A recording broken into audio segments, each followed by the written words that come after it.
whatever it is there, we are going to extend it beyond the width of the triangle by the same length. So that AB and CE are going to be of the same. So if this is going to be X, the CE is also going to be X. This E point is going to be the pivot point. Pivot point is going to be the center point based on which the arc of this rotation is going to happen. And if you mark a point on A to E, this is going to be the maximum tension line for this flap. So this pivot point when you mark, so XY is going to be the radius of the circle of the flap, and so we need to extend this beyond to mark a hemicircle. So from E we are going to mark the same XY on the other side. The F is going to be the other end of the flap, from where we are going to elevate this flap. So from F till A, C and E, this is going to be the flap exactly that we are going to do, and this flap is going to get rotated to this defect. Commonly all the rotation flap, the secondary area or the secondary defect is going to be closed easily, but if there is a defect that cannot be closed, then it can be still skin grafted.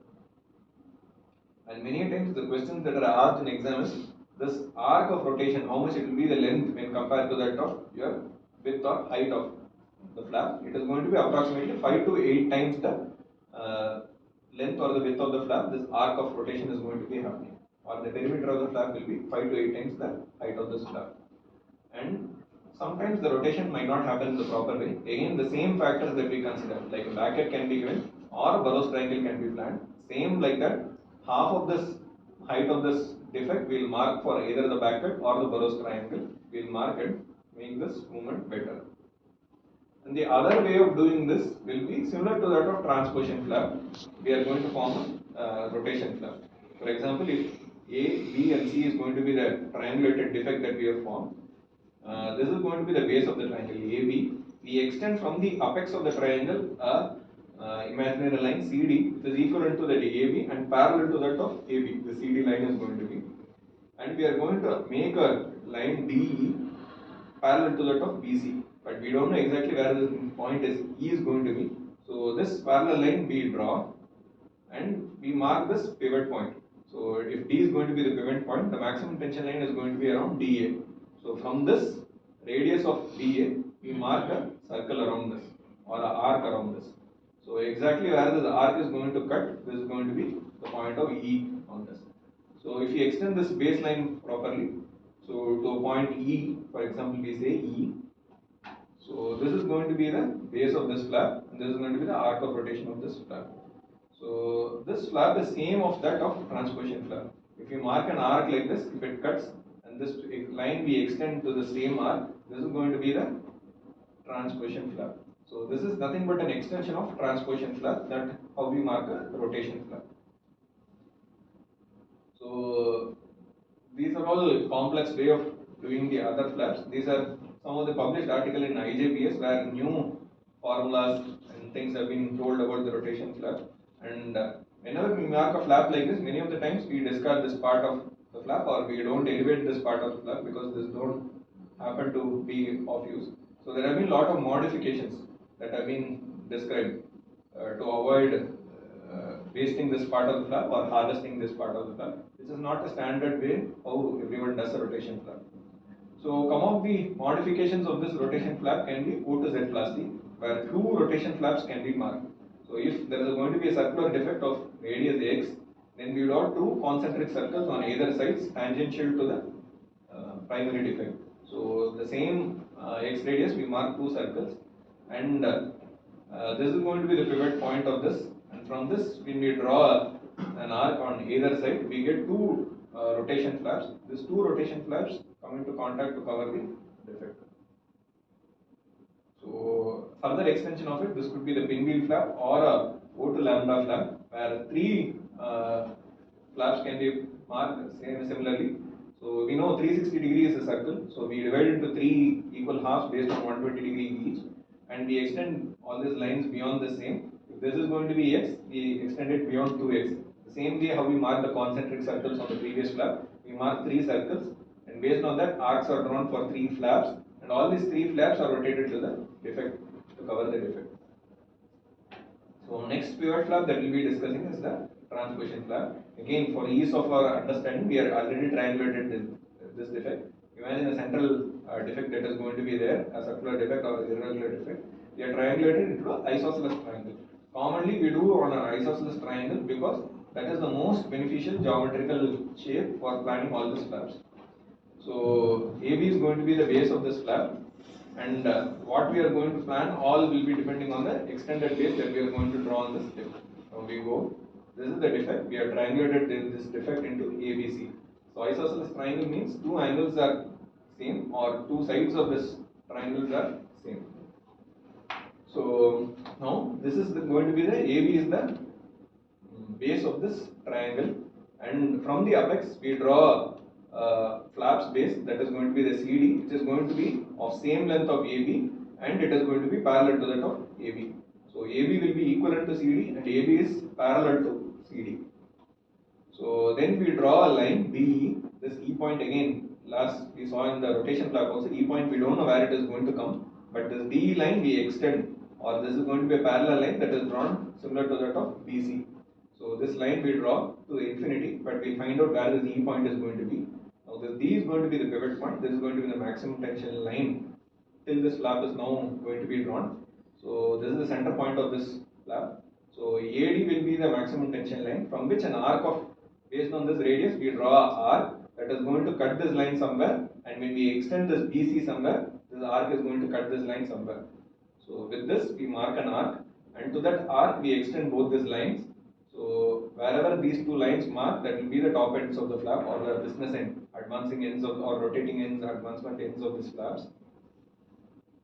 So when we extend it to this arc, this will be the flap and this will be the base of the flap. CD will be the base of the flap. D is where we already marked. We didn't know where the point E is going to be. Now we know where it is cutting the arc. So that will be the one point. And BC line, when we extend it to this arc, so this will be the flap. So when we move this or transpose this flap into the defect, there will be a secondary defect that will be covered, created, which is usually skin grafted. So some of the modifications of all this advancement flaps will be bilobe flap, where a circular defect is there of a radius r. Then we extend this beyond with an r, and we draw two circles, concentric circles, with a radius of r, and the other circle, outer circle, will be marked with a radius of 2r. Now bilobe flap will have two lobes, as we know. One will be a semicircular flap, another will be a triangular flap. The semicircular flap is going to move to cover this defect, and there is a secondary defect created by this. So this secondary defect is going to get covered by this triangular defect. So usually when these movements are going to happen, there are some tissue that is going to get advanced as well as transposed. So there are no pure. The other way of thinking is that there are no pure transposition flaps or rotation flaps.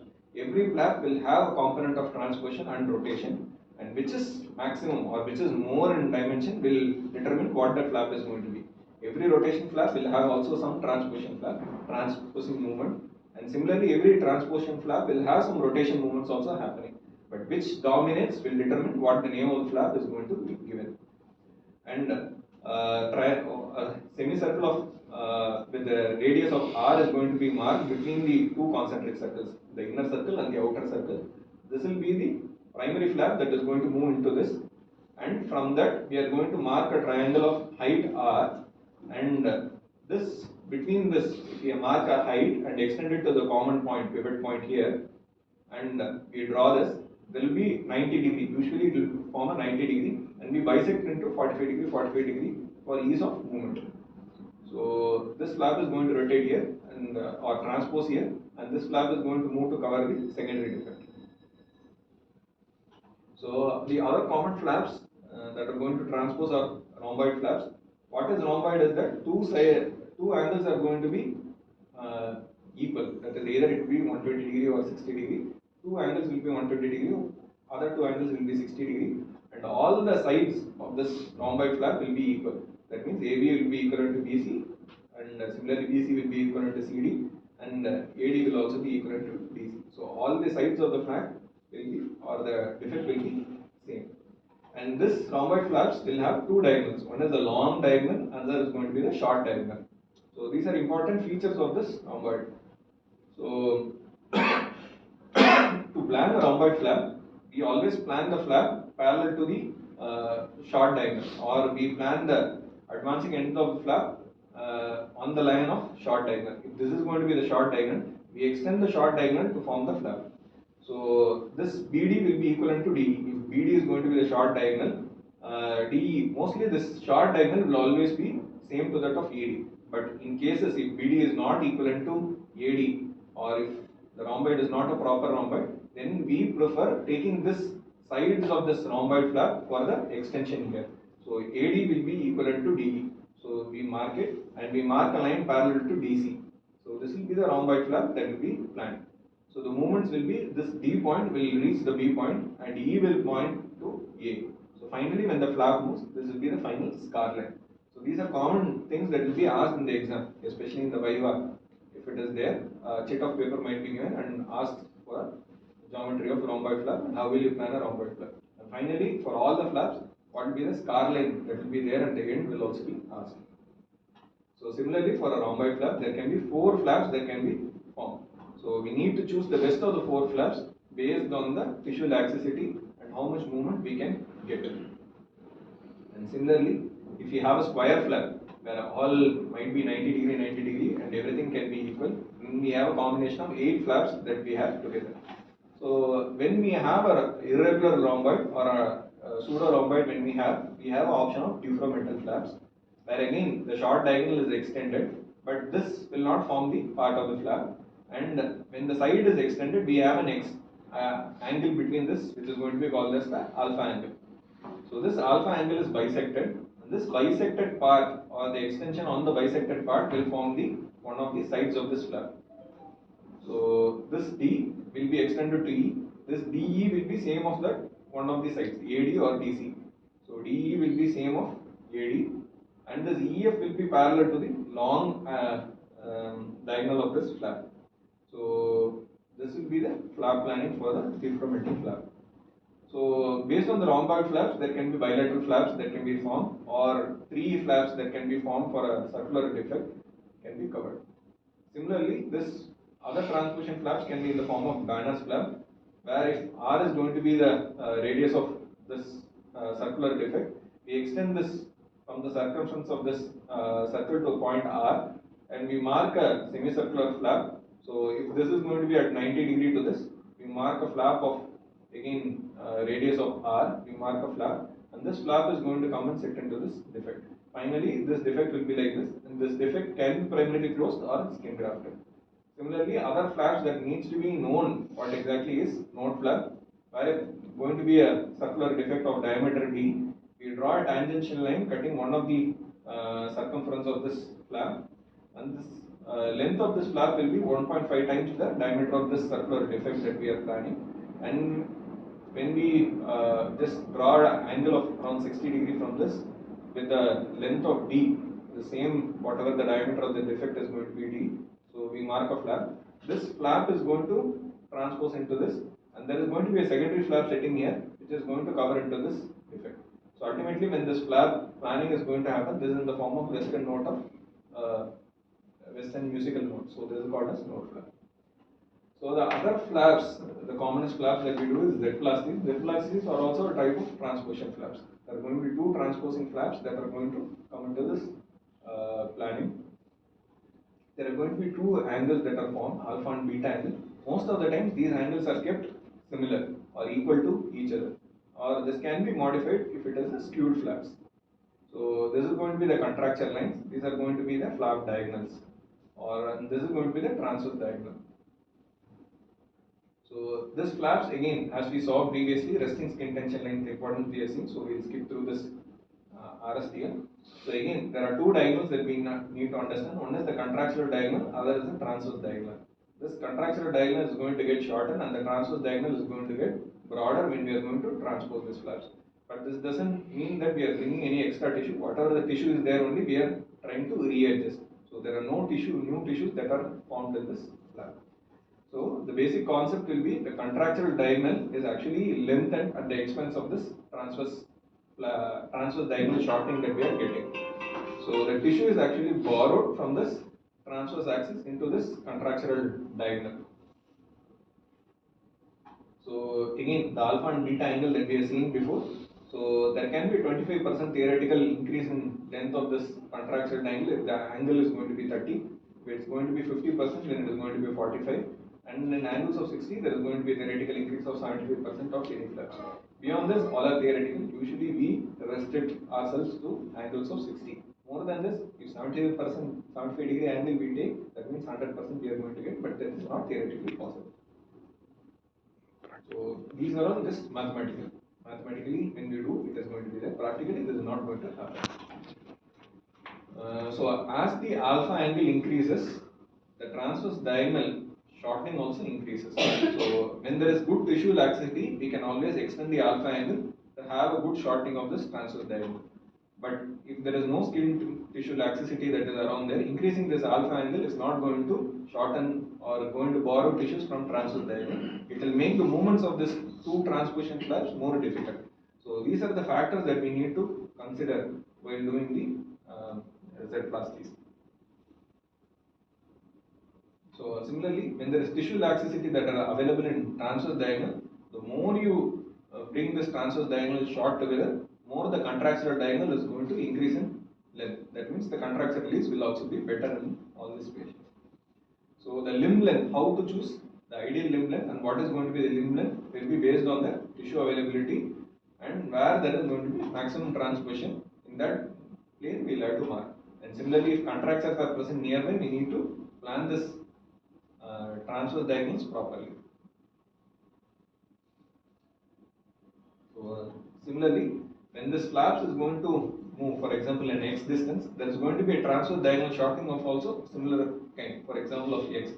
But we don't have tissue laxity nearby. That means we'll have to split this flaps into multiple flaps, so that each flap does not need to move the same x distance. Only if two flaps are going to be planned, they need to move only half of this x distance. If four flaps are going to be marked and they need to move, means they are going to move only 1/4 of the exact distance they need to be formed.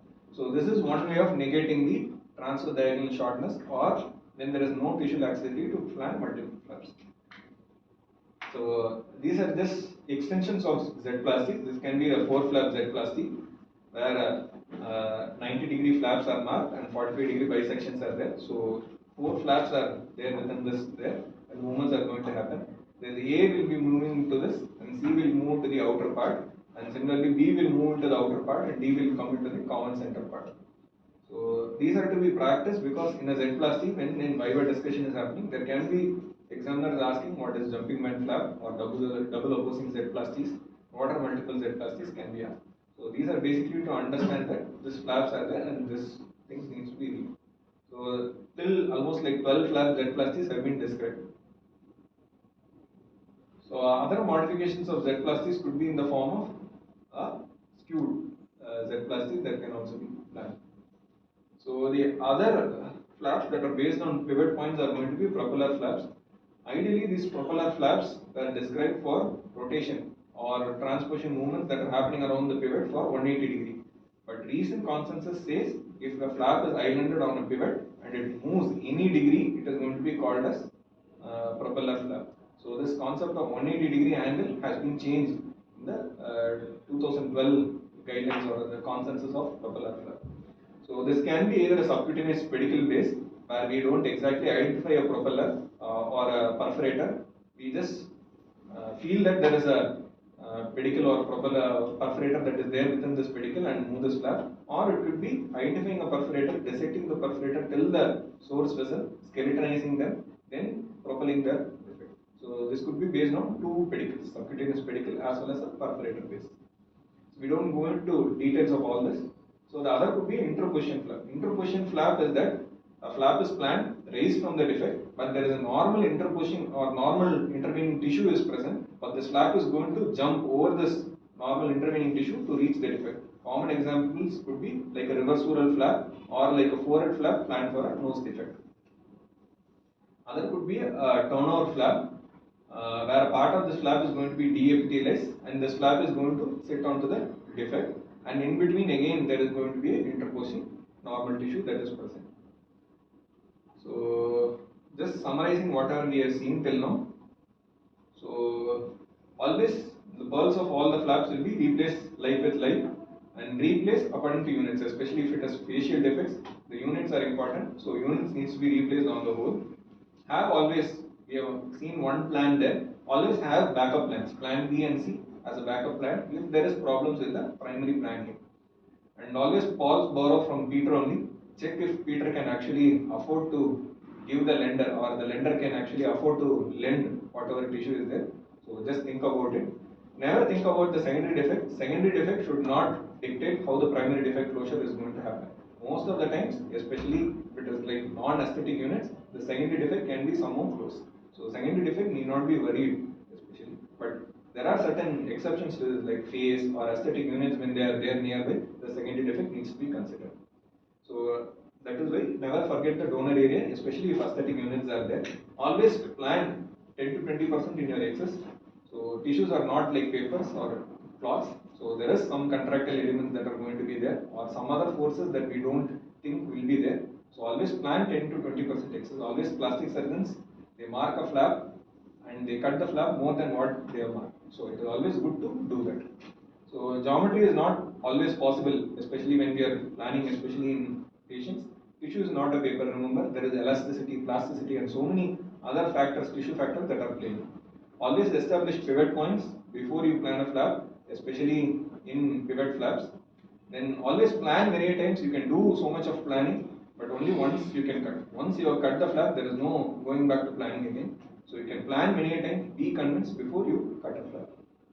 So always when there are irregular defects, make them into regular defects, or think they are going to be in the form of regular defects and plan your flaps. They will be more easier.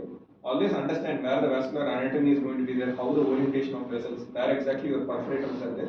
They can actually improve your way how we plan the flaps, and the plane of dissection, especially where you want to dissect.